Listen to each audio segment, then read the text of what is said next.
later. So, hey, I'm Dan. I'm with the City of Lone Tree, and thanks for the opportunity to talk about our free transit program. If you don't think you've been to Lone Tree, you're probably wrong. If you've been on I-25, you've been in Arapahoe County to Douglas County, we're in the northern end of Douglas County, at Park Meadows Retail Resort, 5 rail stations, and we're booming and growing. Pretty interesting place. Besides all the statistics you see there, we have 3 major medical institutions as well, which actually influences our program. Clicker. So what does a mobility manager do? It's a brand new program, so I was building the position while doing it. So I lead our Advancing Lincoln Avenue study. It's going to be about a $140 million construction project for any engineers in the room. Working with CDOT on our new mobility hub supporting statewide Mustang services.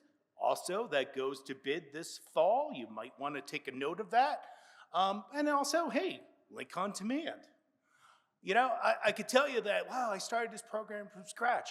No, this all starts with strong city values. Being able to provide a safe transportation system for all ages and ability, for folks to be able to get around, to be an innovator and to constantly evolve, to be your own worst critic. To have a mayor, a city council, and the city manager's office to put those metrics and those goals out there is a fantastic opportunity to continue evolving a 10-year program. We still call it a pilot. Got to change that. But it started as a true first last mile connector along Park Meadows Drive to major employers from the Lincoln rail station. But we extended the light rail, so we had to think about something new soon. But 2 major themes came out of this that stay with the program to this day. One, our great partnership with the Denver South TMA. Look them up. They're doing some great stuff there in Arapahoe and Douglas County. And another thing is free transit. So we started a pilot with Uber. Hey, they got the on-demand right, but there was no ride sharing. And that's when we met Via. And I'm going to take a pause for a second because there's a local company called Via Mobility here in Colorado. Not talking about them at all. It's Via. They're actually out of New York now, but they were a small pilot when we met them, and now they're international. And over a year's time, we had incredible metrics, 50,000 rides that are not just employer transit based now because it was citywide instead of just being up and down Park Meadows Drive. And whoa, look at all the great work we're doing. There was so much ahead of us. But, you know, before the bottom fell out on March 16th, 2020, we did learn some really key metrics. And that is, if you look at the left-hand side of your screen, origins, most folks are getting rides starting from a large apartment complex or stores or retail or anything like, or employer. And where are they going? They're also going to those same land uses. So that strong correlation really has stayed consistent through the program. You'll see a little bit of that as we go further. You know, during that time, wow, we sure had things to do all by ourselves, huh? Well, we thought about a lot of things and how to improve the program and what do we need to do to really meet the changing needs of our community. So I'm going to get into that a little bit. And the first one I'm going to talk about is transportation equity. And, you know, free transit, all you need is a smartphone. Seems pretty equitable, right? No. Do you need to own a smartphone to use the service? Well, apparently you do. Well, that's not accessible. There's no call center. There are folks that have mobility challenges. As a stroke survivor, I was paralyzed. I couldn't use my hand and such for a while. There's folks that have that permanently, so they carry flip phones, and there's nothing really smart about it. It's just a basic need. So being able to address that, people with vision loss conditions are not sufficiently served by a phone app. There's new technologies coming out now, but it's probably still not the best way to lead a program. Believe it or not, people are apprehensive about using yet another app to check out what you need to do for basic things. But there was another important issue. With 3 major medical institutions, what we found during the pandemic is people were traveling across the state to go to one of our 3 major medical institutions for cancer treatments, heart treatments, and staying the whole week, but they had no transportation. you know what? We've all been there with medical concerns, and it's heart-wrenching. The last thing you need to worry about is how you're going to get there. So we really wanted to take that head on. But we really wanted a turnkey service too. And why is that? Well, we had VIA over here with the digital stuff. Wow, great. And then we had another company over here with the drivers and vehicles. This is Willie Watkins. Love him. He's still with us to this day. He's 78 years young. And but here's the problem. When there's a problem, they looked that way. There was no way to get everyone on the same page. If they're not on the same umbrella, they're not going to be their own worst critic in being able to address the issue and address it rapidly. Also, having an established program and then introducing software for them to follow, drivers were like, well, I know a better route to how to get there than this, but they didn't know they had to pick up another rider, so they were leaving people behind. So just advice, if you're gonna start a program, and Longmont is just about to launch theirs, hopefully it's an umbrella turnkey service. We have a lot more demand coming. Bustang currently serves the city of Lone Tree with 8 northbound and 8 southbound buses per day, and that's going to continue to grow. Lone Tree is a destination station. In other words, no parking lots. Kiss and ride, sure. Future docked bike stations, sure. But increased access to Link on Demand is going to be essential to meet that need, to give people coming up from Colorado Springs, they commute every day to Lone Tree. I can't imagine the horror of having to drive 25 every single day like that. So hopefully folks will take advantage of the statewide service and we'll be ready to serve them. Interesting thing about the Mobility Hub, it's coinciding exactly with our Advancing Lincoln Avenue project as well. So while Mobility Hub was lagging, now it's advancing Lincoln with us. But we're also growing. If you take a drive, take the train, come on down. You'll see the west side of Lone Tree is fairly well developed with redevelopment going on, but the east side is all new development. Our city center light rail station, already built, is in a field of cows. Cute cows on top of it, but they don't access RTD facilities, but that will be the future city center. So it's rare when you have a community that's built all the rail infrastructure already, and now we have to develop around it. We also have expanded into Meridian North and South, and they're kind of like that light blue area, kind of that odd spot of an L that is Lone Tree. I don't think they named it because of the shape.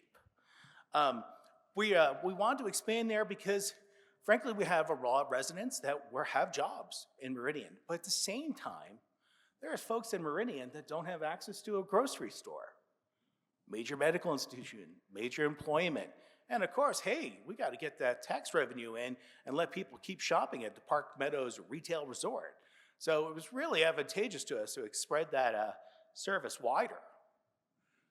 But also, we really needed to seek out efficiencies, and that's something that we're really very self-critical, and that is trying to be efficient, trying to carry as many people per hour, per trip as possible, being able to keep wait times under 15 minutes, and of course, keeping it free.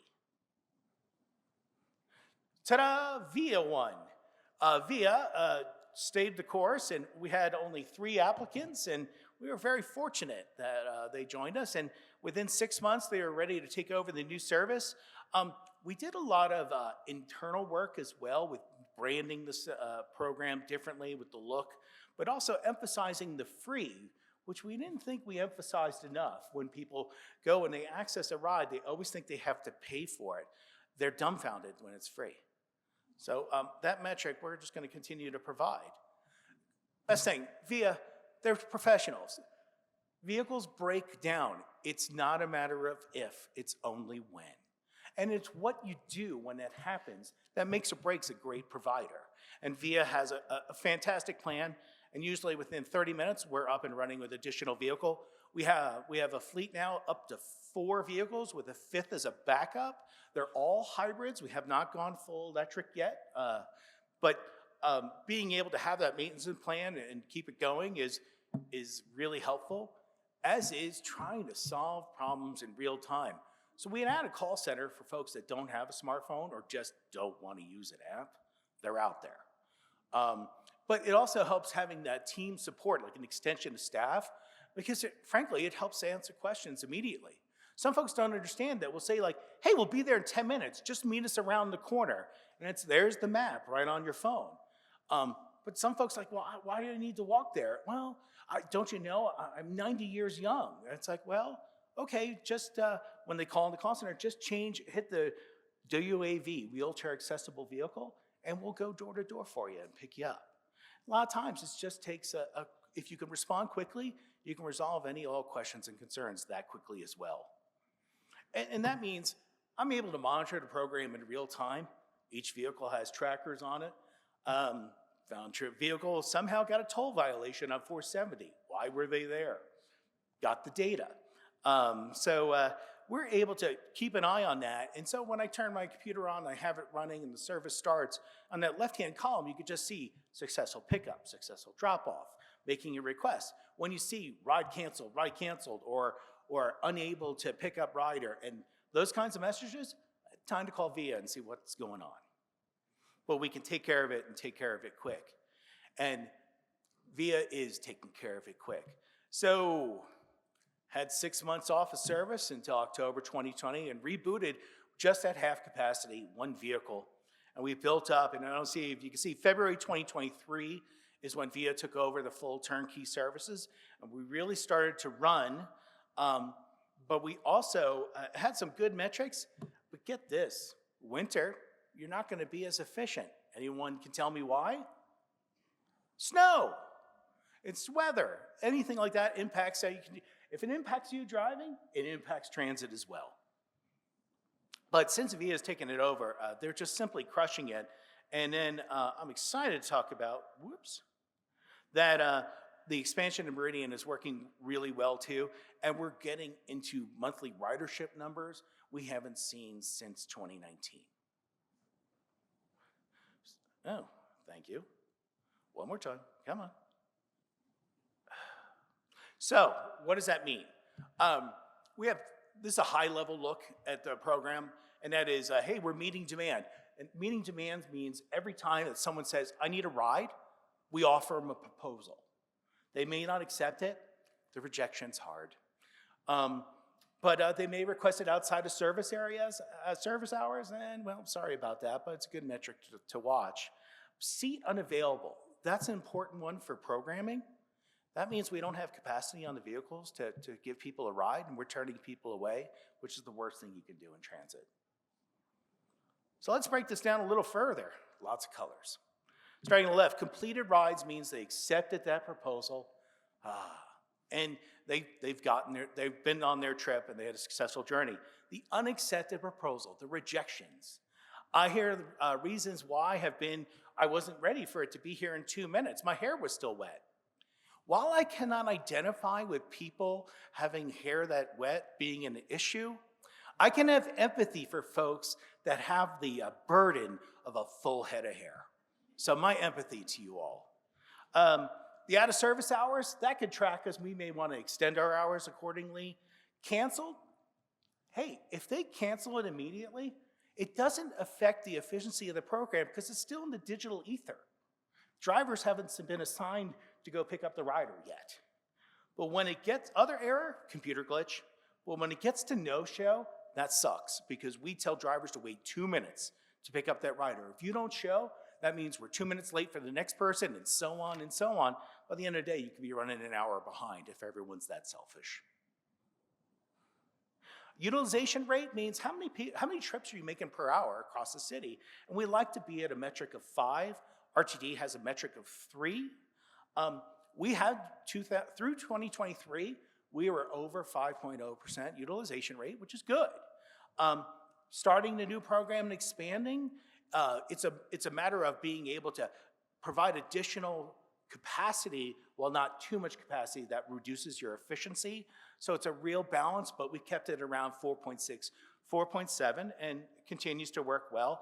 And you know, gotta love VIA because they're their own worst critics. So we're always looking to see how we do, and we like to compare timeframes. So in completed rides, we continue to grow. In utilization, we continue to get more efficient, and we continue to meet demand. And, I throw this up here because, wow, look at 2019. 46,000 completed rides. And then 2020, wow, the bottom really fell out there. So we're building back. 5 months in, we're at nearly 20,000. I bet you we're going to get real close to that 2019 level by the end of this year. I'm pretty excited about that. Having great driver feedback is critical, but you have to really take care of your drivers. We've not learned through the RTD incidents of the last few years. Don't overburden your staff. Give them incentives. They are all contract-based. Keep them happy. Keep them in great vehicles with air conditioning. Give them great parking for their personal vehicles. So yeah, we expanded the service area now to include Meridian, and then we added this quick look up here. So if you're curious, I hope all the presentations will be available afterwards. You can just click on that, and you can add your address and see if you're within the service area. But if you haven't heard of Lone Tree, I bet you're not. So Lone Tree does have top destinations. I will offer we have the very safe way in Lone Tree compared to some other stuff that might be a little closer to here. Lot of retail, commercial, and then a lot of high-density apartments, especially along Park Meadows Drive, continue to drive demand in Lone Tree. But in Meridian, it's a lot of businesses. It's a lot of employment.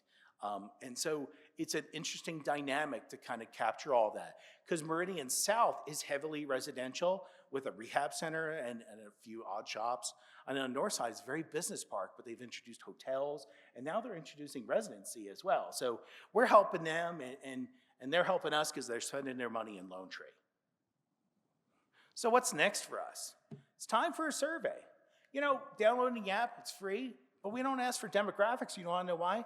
No one wants to give them. So we need to figure that out. One thing that came out of this program is we're able to track how many people use rides, and we can actually equate that to the amount of cold starts that don't happen, the people avoiding driving, and that actually is leading into our 1601 submittal to CDOT for our Advancing Lincoln Avenue project, showing that we're preemptively providing this transit service and doing the right thing and helping reduce congestion. But now that we have such a great provider, we really want to promote the service.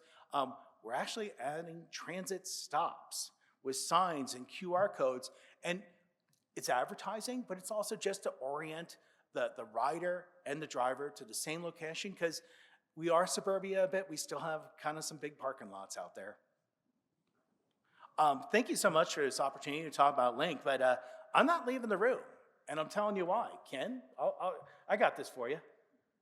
And that is because I am really excited to hear a presentation from Daniel Sheeter and Michael Kozla from the city of Boulder. They have implemented the U.S.'s first tall curb protected bike lane in Boulder, and it is a major changer for comfort level. So let's give a hand for Daniel and Michael talking about protected bike lanes.